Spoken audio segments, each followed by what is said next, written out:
आलीशान कमरे थे वहाँ। खुशी ने उदास आंखों से सब कुछ देखा। जॉली ने उसे उसके कमरे तक पहुंचा दिया और वापस चला गया। खुशी आकर बेड पर बैठकर लंबी लंबी सांस लेने लगी।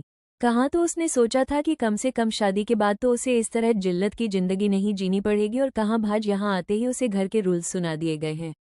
एक लड़की दुल्हन बनकर हजारों सवार और ख्वाहिश रखती है और चाहती है कि ससुराल में उसे वो सब मिले जिसकी ख्वाहिश उसने की थी, लेकिन यहाँ तो बिल्कुल विपरीत था। खुशी के यहाँ आने पर किसी ने स्वागत नहीं किया, न ही कोई रस्म की गई। उसे ऐसा लग रहा था मानो वो खरीद कर लाई गई हो या फिर किसी समझौते के तहत लाई गई हो। खुशी ने अपनी आंखों को बंद किया और बेड पर लेट गई। पूरे दिन से थकी होने के कारण उसे नींद आ गई।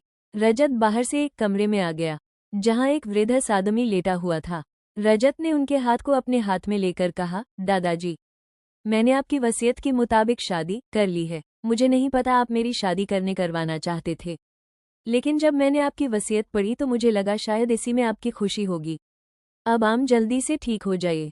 वृद्ध आदमी जो बोल नहीं रहा था न ही कोई हरकत कर रहा था, वो बस रजत को देख रहा था।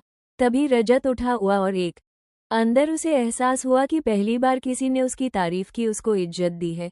जब जॉली ने खुशी की चेहरे पर कोई एक्सप्रेशन नहीं देखे तो वो उदास होकर बोलता, आप भी बिल्कुल सर की तरह ही है, लेकिन आपको यहाँ नहीं आना चाहिए, या ये जगह आपके लिए नहीं है। खुशी ने बिना कुछ कहे चलना शुरू कर दिया तो जॉली भी उसके साथ चलते हुए बोला, आप इस घर में पहली औरत है। इससे पहले यहाँ कोई औरत नहीं आई और न ही यहाँ कोई औरत है, इसलिए आपको और सावधानी से रहना होगा। जॉली अब खुशी के आगे आगे चलने लगा और फिर बोला, यहाँ सब लोग बहुत कम बातें करते हैं, सब अपने काम से काम रखते हैं। वैसे तो रजत साहब ही है यहाँ, और अब आप और एक कमरे में एक वृद्ध आदमी है जो कभी बाहर नहीं आते हैं। शायद वो बीमार है और आपको सुबह नाश्ते के लिए 8 बजे डाइनिंग टेबल पर आना है। 1 मिनट भी लेट होने पर आपको नाश्ता नहीं दिया जाएगा। नाश्ते की टेबल पर ही रजत सर से आपकी मुलाकात होगी और आपको जो बात करनी हो आप वहां कर सकती हैं। फिर दोपहर का खाना आपके कमरे में पहुंचा दिया जाएगा। आप बाहर नहीं जाएंगी क्योंकि तब और यहाँ नहीं होंगे। रात में 10 बजे आपको फिर में डाइनिंग टेबल पर जाना है खाने के लिए।